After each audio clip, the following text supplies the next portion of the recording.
자, 내일은 7월 월삭 새벽 예배가 있습니다. 그래서 오늘 좀 가급적 말씀을 빨리 전하고 빨리 마치도록 하겠습니다. 하나님이 특별히 19세기 말 즈음에 우리 대한민국을 사랑하셔서 하나님이 사랑하시는 하나님의 종, 하나님의 사람, 목사님 또 여러 선교사님들을 많이 보내주셨는데요. 우리가 지금 이제 주일 저녁마다 이제 그 말씀을 함께 나누고 있습니다. 우리가 첫 번째는 우리나라에 오셔서 처음으로 첫 발을 대동강 강변에 딛고 순교를 당하신 토마스 목사님에 대해서 우리가 함께 나누고 있고요. 또 그 다음에는 1884년에 우리나라 들어오셔서 1885년에 이제 우리나라의 최초의 서양 병원을 세우신 알렌 의사의 선교사님에 대해서 우리가 함께 나누고 있습니다. 그리고 이 알렌 선교사님이 이제 제중원이라 광효원이라 그러죠. 처음 이름이 광효원이었다가 이제 제중원 이름을 바꾸고 모든 사람들에게 치료하고 복음을 전한다라고 하는 그런 의미의 제중원의 이제 교회 그 병원을 건립하시고 열심으로 섬기시다가 1887년에 이제 미국으로 다시 들어가시게 됩니다. 그리고 이제 제중원의 2대 원장으로 존 헤론 이분에 대해서 우리가 지난주에 함께 나누었습니다. 그래서 이 존 헤론은 이제 두 번째 제중원의 원장으로 그렇게 섬기시다가 이분이 그 당시에 가장 조선에 만연하게 퍼져 있는 질병이 전염병이라 그랬습니다. 그래서 그가 열심으로 이렇게 환을 돌보시다가 본인이 그 전염병에 감염이 되신 거죠. 감염이 됨에도 불구하고 계속 환자들을 찾아오시니까 그 환자들을 돌보고 치료하시다가 이제 과로사로 이분이 34살의 나이로 이제 하늘나라로 가십니다. 자, 그분이 1890년에 하늘나라로 34살을 가시게 되고 그 다음에 이제 3대 원장으로 이제 찰스 빈턴이라고 하는 이 닥터가, 이분도 의사죠. 이분이 이제 우리나라 오셔서 1891년에 제중원의 2대 원장으로 그렇게 섬기게 되는데요. 자, 오늘은 찰스 빈턴에 대해서 우리가 좀 살펴보도록 합니다. 우선 이분이 어떻게 생겼는지 사진 한번 보도록 하시죠. 안타깝게도 이분에 대한 사료가 그리 많지 않습니다. 우리나라 근대사가 좀 이런 우리나라의 근대사 과정 가운데 국가적인 차원에서 이런 흔적들을 좀 잘 기록했으면 얼마나 좋았을까. 국가적인 차원에서 그런 안쉬움이 있을 거예요. 그리고 그 당시 우리 교회가 한국 교회라고 하는 게 거의 무지한 땅에 불뿌리와 같이 올라오는 그런 시대지만 이런 분들에 대한 사료를 좀 많이 기록했다면 우리가 얼마나 더 좋았을까, 그런 안타까운 마음이 있으면서, 근데 사료가 많이 없지만 그래도 긁고 모아서 이분이 우리 조선 땅에 오셔서 어떤 일을 하셨는지 우리가 조금 함께 나누고 또 하나님께 감사하고 이분의 가졌던 그 복음의 마음과 그 열정이 우리도 이렇게 본받는 그런 신앙이 되기를 기도하고 소망합니다. 자, 찰스 빈턴입니다. 자, 이분을 보내신 분은 물론 누구세요? 하나님이십니다. 그런데 하나님은 이분에게 이 말씀을 통해서 조선 땅에 오게 하시는데요. 이분이 가장 사랑하시고 좋아하셨던 말씀이 누가복음 4장 18절과 19절 말씀입니다. 이 말씀이 그를 가난하고 또 이렇게 고통당하던 조선 땅에 오게 하셨는데요. 자, 다 같이 한번 합독하십니다. 주의 성령이 내게 임하셨으니 이는 갓나는 자에게 복음을 전하게 하시려고 내게 기름을 부으시고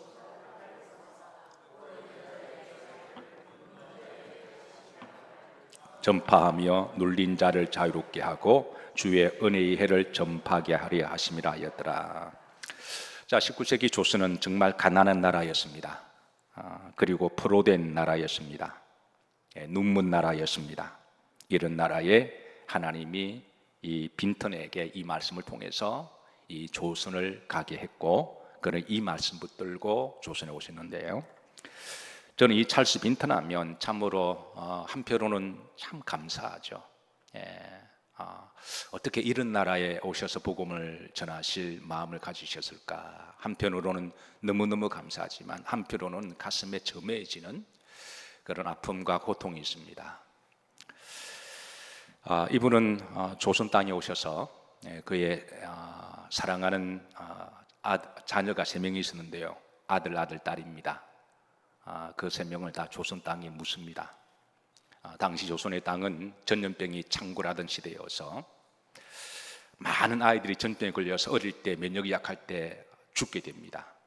그래서 첫 번째 아들, 1살 된 아들이 이제 와서 죽을 때 자신의 손으로 그 아들을 양화진에 묻습니다. 얼마나 가슴이 메어질까요? 둘째 아들 4살 때 또 전염병에 감염이 되어서 또 양화진에 묻습니다. 세 번째 딸 6개월 만에 전염병으로 죽습니다. 그 딸을 자신의 손으로 피눈물 흘리면서 양화진에 묻어요. 그리고 얼마 있다가 자기의 사랑하는 아내마저도 이렇게 또 전염병으로 돌아가는데 그 아내도 자신의 손으로 묻습니다. 지금 양화진에 이 온 가족이 묻혀 있는데요. 사진 한번 보도록 하십니다. 왼쪽에 있는 이 좀 큰 비석이 아내의 비석이고, 오른쪽에 첫 번째 아들, 뒤에 두 번째 아들, 또 옆에가 세 번째 딸입니다. 이분에 대해서 기도하다가 부제를 어떻게 정할까 기도하다가 이렇게 정했습니다. 온 가족을 조선의 땅에 묻은 선교사. 그래서 이분을 생각할 때마다 가슴에 점해지는, 자식을 키우는 부모의 입장에서 가슴이 점해지는 고통이 있고, 또 다른 한편으로는 이런 분들의 헌신과 복음으로 말미암아 조선의 땅에 복음의 씨가 뿌려졌고 하나님께서 이 땅에 교회를 세우셨습니다. 한국의 복음화는 그냥 이루어진 것이 아니라 이런 분들의 헌신과 기도와 그리고 눈물로 세워진, 하나님은 특별히 대한민국을 사랑하신 줄로 믿으시기를 주의 이름으로 축복합니다. 자, 이 찰스 빈턴은 이제 우리나라의 제3대 제중원의 원장직을 1891년에 맡게 되는데요. 이름이 뭐라 그랬나요? 빈턴 그랬습니다. 당시의 선교사님들은 조선에 오시게 되면 조선 사람들과 좀 친하게 지내기 위해서 이름을 개명하는 것을 그렇게 하시는데요. 이분의 한국식 이름이 빈턴과 비슷한 빈돈으로 지었어요. 이름이 조금 재밌죠. 자, 그런데 그때 이름을 짓는 원칙은 영어 이름과 한글 이름이 좀 비슷한 그렇게 짓는 게 일반적인 그때 흐름이었고요. 두 번째는 그렇다고 막 짓는 것은 아닙니다. 한문의 뜻을 찾아서 자신의 신앙 고백을 담은 그렇게 이름을 지었는데요. 이 빈은 어떤 빈인가요? 가난할 빈. 그리고 돈은요, 돼지고기 돈자가 아니라 조아릴 돈. 그러니까 이분은 누가복음 4장 18절 말씀처럼 주의 성령이 내게 임하셔서 가난한 자에게 복음을 전하게 하시려고. 그때 조선의 양반들이 여러분 가난한 사람 그렇게 돌보거나 관심 안 가졌습니다. 오히려 천민이라고 백정이라고 무시하고 이렇게 함부로 대했죠. 그런데 이분은 정말 가난한 자에게 머리 숙여서 복음을 전하기 위해서 자신의 이름을 빈돈이라고 그렇게 지었고, 이 이름은 누가복음 4장 18절 19절에 근거해서 본인이 가장 사랑하고 좋아했던 그 말씀대로 그렇게 한국식 이름을 지었습니다. 그리고 저는 실제로 주님처럼 조선의 땅에 온몸으로 복음을 전했는데요. 그는 1857년에 미국 매사추세츠주에 태어났습니다. 어릴 때부터 명석하고 공부를 잘해서, 그래서 그는 어릴 때부터 하나님 앞에 의로 선교를 하기로 기도했고, 그래서 의과대학을 졸업하고 닥터가 됩니다. 그가 닥터 학위를 받고 제일 먼저 달려간 곳이 미국 북장로교회 선교회를 찾아가서 자신을 조선의 선교사로 보내줄 것을 요청을 하죠. 그래서 그는 조선의 1891년에 조선의 땅에 처음 밟습니다. 제중원에 들어가서 의술을 통해서 조선의 환우들을 치료하고 복음을 전하면서 그 당시에 이제 알렌은 재중원에서 일하는 의사들도 사람이니까 저녁 5시쯤 되면 일과를 마치고 좀 쉬도록 했습니다. 워낙 의사들이 많이 찾아오니까 그 조그마한 그 건물, 우리가 지난번에 건물로 봤죠. 그 조그마한 건물에 거의 뭐 한 달에 1,000명 이상 찾아오니까 그 의사는 몇 명 없고 거의 뭐 혹사를 당한 거예요. 그래서 5시나 5시 반, 6시에 이제 하고 또 가정 목회되어야 되니까 각자 가정에 가서 좀 쉬고 또 가족들과 함께 보내겠는데, 그런데 환우들이 워낙 많으니까 집까지 막 찾아온 거예요. 집까지 그냥 꾸역꾸역 찾아오니까 찰스 빈턴은 그 오른 사람을 한 사람도 돌려보내지 아니하고 나름대로 이렇게 잘 치유합니다. 그래서 그의 개인 집을 이제 일종의 사설 진료소가 되어버렸는데, 하다 보니까 사설 진료소가 되었는데 이게 우리나라의 최초의 개인 병원이 됩니다. 우리나라 최초의 개인 병원은 본인의 의도한 바는 아니었지만 찰스 빈턴의 우리나라 역사에, 이거 다 역사들이거든요. 우리나라 다 역사입니다. 이건 종교를 떠나서 우리나라 구한말에 오신 선교사님들의 일들은 우리나라 다 역사입니다. 이걸 국가적인 차원에서 이걸 조금 기록을 해야 되는데요, 이런 기록이 너무나 빈약합니다. 사료들이. 찰스 빈턴은 특별히 환우를 치료할 때는 반드시 기도를 시작했고요.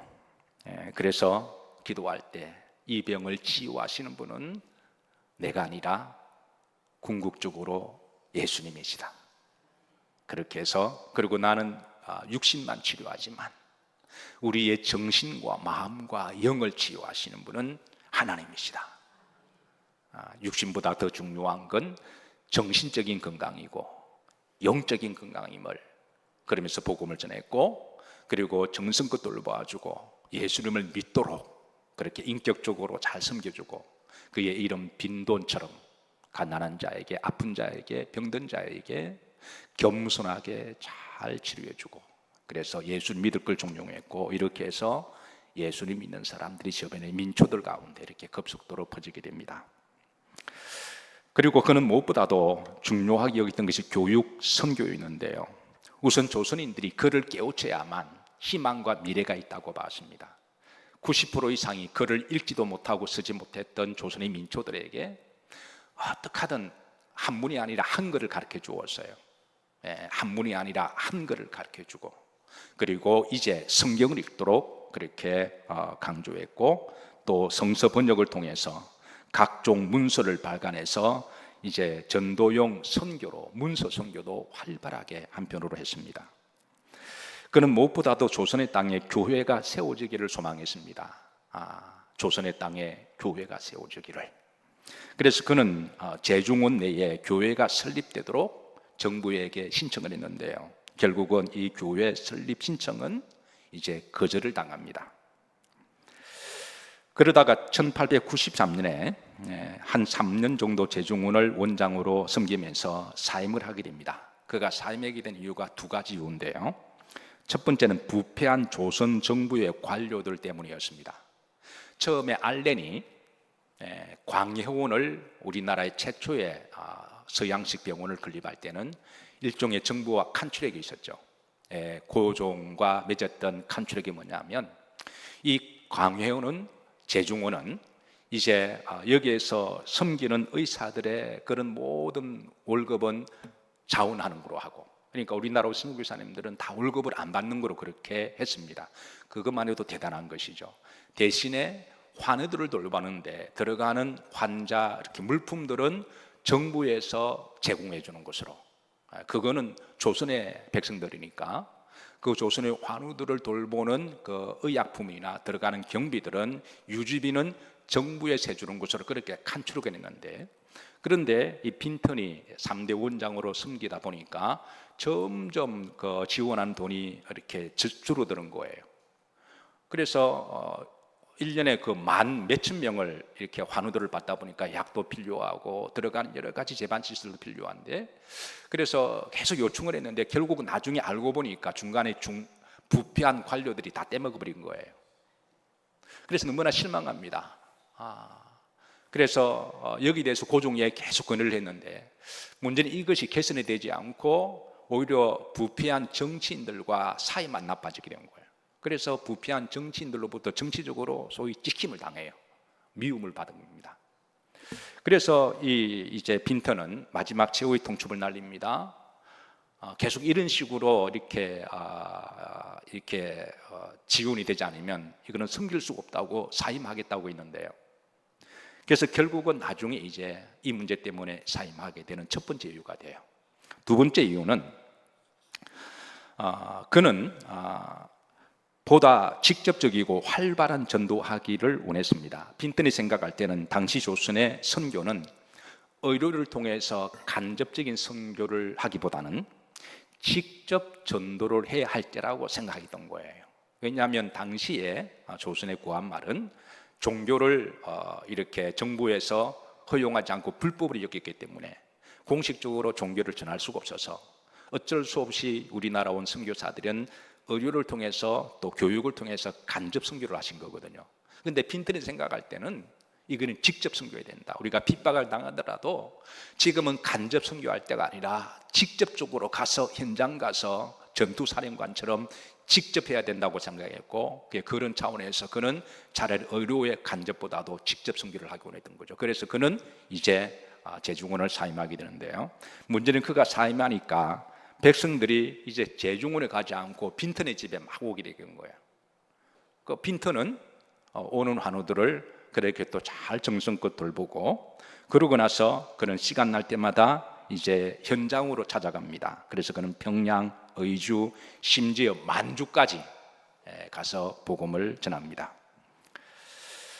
그는 무엇보다도 조선의 계몽운동이 절실하게 필요함을 절감하면서 1894년에 성소공의회를 창설하는데, 이것이 바로 이제 나중에 우리나라 성소공의회가 됩니다. 성소공의회를 잘 모르시나요? 1897년에 기독교 신문인 더 크리스찬 뉴스를 편집하고, 그리고 더 코리안 미션 필드를 발간해서 문서를 통해서 복음을 활발하게 전합니다.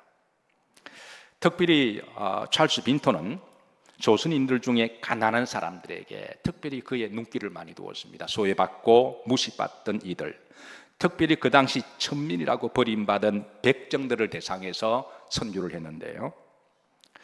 잘 아시다시피 백정은 소나 돼지를 도살해서 육류를 판매하는 사람들을 말하는데, 조선의 양반들은 이런 사람들을 사람 취급도 하지 않았습니다. 그래서 당시 백정들만 모여 사는 백정촌이 있었는데요, 빈턴은 그 백정촌을 찾아가서 복음을 전합니다. 나중에 이 백정 전도를 활발하게 이어받은 선교사가 바로 사무엘 무어라고 하는 선교사인데요, 이 사무엘 무어라고 하는 선교사님도 한국식 이름을 정하는데 사무엘, 그래서 모삼열로 이름을 정합니다. 그리고 사무엘 무월, 모삼열 선교사님은 그 당시 백정 중에 박성춘이라고 하는 사람이 있는데 이분을 전도합니다. 그리고 이분이 나중에 주님을 영접하고 이제 예수를 믿는데, 이분은 우리나라의 백정이 첫 번째 장로가 되신 분입니다. 1911년입니다. 우리나라의 백정 중에 첫 번째, 그 당시에 양반과 일반 평민과 상놈 밑에 전민 밑에 백정이잖아요. 그러니까 가장 밑바닥에 있는 이런 사람이 교회에서 장로이 되니까 이거는 그 자체가 이건 혁명이었습니다. 그 자체가 혁명이었는데요. 그리고 재미있는 거는 이 교회 교회인데요, 중앙교회에서 세웠던 이 박성춘, 이 백정이었던 장로님이 세워지고, 그 교회에서 3년 후에 또 다른 한 분이 장로님으로 피택이 되는데요, 그 사람 이재형입니다. 한번 따라 하실까? 이재형. 그리고 첫 번째는 누구라고요? 박성춘. 이재형은 누구냐면 그 당시에 가장 신분이 높은 바로 이제 왕족 출신입니다. 그러니까 한 교회에서 그 당시 조선의 말에 가장 신분이 낮은 백정 장로님과 가장 신분이 높은 왕족 장로님이 한 교회를 섬기게 된 거예요. 이거는 참으로 놀라운 하나님 역사가 아닐 수가 없습니다. 백정과 왕손이 함께 다니는 교회. 당시 양반 의회 90%가 서민이었고 천민이었던 무시받던 조선의 백성들, 민초들이 볼 때 이거는 충격을 넘어서 혁명이었습니다. 더 이상 신분의 차별이 없는 곳, 하나님 앞에 모든 사람이 평등하고 존귀하게 아름답게 인간답게 대접받는 곳, 교회를 통해서 조선의 백성들은 조선의 희망과 미래를 본 겁니다. 그리고 아울러서 자신들의 운명에 대해서도 하나님 우리 이렇게 사랑하시고 차별치 않는다고 하는 위로를 받게 되는 거죠. 자, 백정 출신 박성춘 장로님에게 아들이 있었는데 이 사람이 따라서 아닙니다. 박봉출입니다. 이 박봉출은요, 나중에 이제 교회를 다니며 어릴 때부터 열심히 공부했어요. 우리나라 최초의 서양식 병원인 세브란스 병원에 들어가서 우리나라의 첫 번째 1호 의사가 됩니다. 예, 이럴 때는 아멘 하시는 거죠. 예, 우리나라의 첫 번째 의사가 바로 백정 장로님의 아들 박봉출이었습니다. 다시 찰스 빈턴으로 돌아갑니다. 빈턴은 나중에 조선의 나병 환자들에게도 찾아가서 복음을 전합니다. 1904년에 빈턴은 조선의 나병 환자 실태 조사를 하면서, 그리고 이 실태 조사를 미국에 선교 보고를 하는데요. 그래서 미국에서 카나다에서 이제 많은 선교 지원을 이끌어내게 만들었고, 그렇게 해서 1905년 그 다음 해에 우리나라에 처음으로 나병 환자들을 위한 병원이 세워지는데요. 이 병원이 바로 조선에 세워진 최초의 이제 나병 환자 병원이었습니다. 흔히들 우리나라의 최초의 한센병원, 나병병원은 애양원으로 알고 있습니다. 그런데 애양원은 1909년에 세워졌거든요. 이보다 먼저 4년 전에 부산 나병원, 이게 바로 우리나라 나병 환자의 첫 번째 병원이었고, 그리고 4년 후에 1909년에 이제 애양원이 세워지는데, 이 애양원도 미국의 남장로교에서 파송한 선교사 월리 포사이드가 설립한 병원이죠. 특별히 빈턴은 강직하면서도 성격이 고든 선교사였습니다. 그런 복음을 위해서라면 타협을 할 줄 모르는 강직한 선교사였는데요. 한 번은 그가 러시아 공사원에 갔더니 러시아 공사들이 조선의 노동자들에게 주일도 일을 혹사시키는 걸 보고 나서 그는 러시아 공사관을 찾아가서 이제 주일까지 일을 시키는 것은 노동법에도 옳지 않고 이거는 잘못된 것이다. 그리고 러시아 공사관에 있는 이렇게 농기구들을 그냥 다 집어던지는 그런 한바탕 소동을 벌이기로 해서, 그래서 주일날은 일을 하지 못하도록 그렇게 했던 사건도 유명한 공사관과의 충돌이었습니다. 고종과 유라도 유명합니다. 그런 고종에게 찾아가서 왕이 국료를 많이 거느리는 그런 죄다 대놓고 이야기합니다. 예. 왕이 국료를 많이 거느리는 거는 죄다. 이를 회개하지 않고 청산하지 않으면 당신 지옥 간다고 대놓고 말할 정도였으니까. 그는 특별히 조선의 뿌리 깊게 내린 우상 숭배와 제사에 대해서도 잘못된 것임을 가르치고 역설합니다. 우상 숭배는 귀신에게 하는 것이고 집안에 귀신의 영을 불러오는 것이니까, 그래서 우상 숭배가 잘못된 것임을 가르치고 또 설교를 합니다.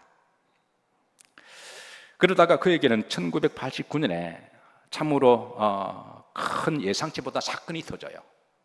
이 사건 때문에 그가 조선에 추방을 당하는데요. 소위 뭐냐면 벽지 수입 사건입니다. 벽지, 벽에 바르는 우리가 벽지 있잖아요.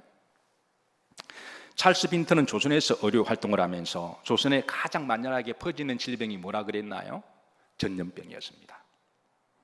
세균의 질병이 그냥 특별히 집에 보면 그 벽지에 곰팡이균이 시커멓게 이렇게 있고 그 곰팡이균이 날려서 이제 사람의 호흡기도 이렇게 좋지 않고, 그리고 그 재중원 병원 안에도 이렇게 구석구석 곰팡이가 묻어서 습지가 내려오고, 이 균을 보면서 어쨌든 이거 청결하게 해야 이게 환자를 돌보는 일인데, 그 당시 청결에 대한 기본적인 생각이 전혀 없었던 이 조선 사람들에게 아무리 말을 해봐야 이게 이해가 안 되니까, 그래서 고민하다가 미국과 카나다에게 벽지를 보내줄 것을 요청을 합니다. 그래서 미국과 카나다에서 벽지를 보내주는데요. 그래서 그 벽지를 가져다가 이제 제중원을 그 벽을 곰팡이 있는 것을 다 깨끗하게 벽지를 하고요. 그리고 이제 그 집집마다 찾아가서 필요한 곳에 벽지를 해주기도 하고 그렇게 했는데, 자, 그런데 당신의 조선의 정부에 특별히 빈턴에 대해서 이렇게 이 감정을 가지고 있던 그런 부패한 정치인들이 이 벽지를 가지고 문제 삼았던 거예요. 첫 번째, 벽지에 붙어 있었던 그림들 있잖아요. 그걸 서양 귀신을 불러오는 부적으로 본 겁니다. 예, 종교가 금지되어 있는데 왜 서양 귀신을 불러왔느냐라고 그렇게 해서 누명을 씌우고요. 또 하나는 왜 불법적으로 수입해 왔냐는 거예요. 이 두 가지 문제 때문에 여기에 휘말리면서 그 관료들에 의해서 이제 조선 땅에서 추방을 당합니다. 그가 조선 땅에서 복음을 전하고 7년 만에 추방을 당하는데요. 사실 그래서 그는 뉴욕으로 돌아갑니다. 사실 찰스 빈턴은 그의 소망과 그의 기도는 조선 땅에서 복음을 전하다가 조선 땅에 묻히는 것이 그의 소원이었습니다. 왜냐하면 그의 사랑하는 세 자녀를 조선의 땅에 자기 손으로 묻었잖아요. 사랑하는 아내도 묻었습니다. 자기 손으로 피눈물을 흘리면서 묻으면서. 그리고 자신이 사랑했던 조선, 하나님이 보내셨던 이 조선의 땅에 그렇게 묻히기를 그는 소망했는데, 이런 정치인들로 말미암아 그는 어쩔 수 없이 강제 추방을 당합니다. 첫 번째 아들은 월트라고 하는 아들입니다. 1살 때 전염병으로 그렇게 죽었고, 두 번째 아들 4살 때, 셋째 딸 메리도 태어난 지 6개월 만에 죽습니다. 그리고 그의 아내 1903년에 레피샤도 전염병으로 죽습니다. 그는 결국 조선의 땅에 묻히지 못하고 조선 땅에 추방되었지만, 그리고 뉴욕에서 다시는 조선에 들어오지 못합니다. 1936년 6월 25일 날 80세의 연세로 천국에 가셨어요. 그러나 그는 뉴욕에 살면서 한 번도 조선을 잊어본 적이 없다라고 그는 고백합니다. 늘 조선을 생각할 때마다 눈에 눈물이 고였고, 사랑하는 가족을 묻었던 그의 아픈 가슴을, 자신이 가장 사랑했고 선교했던 조선, 그는 조선이 일본으로부터 독립되기를 늘 기도했고 조선을 알렸고, 그래서 그는 조선을 위해서 기도했습니다.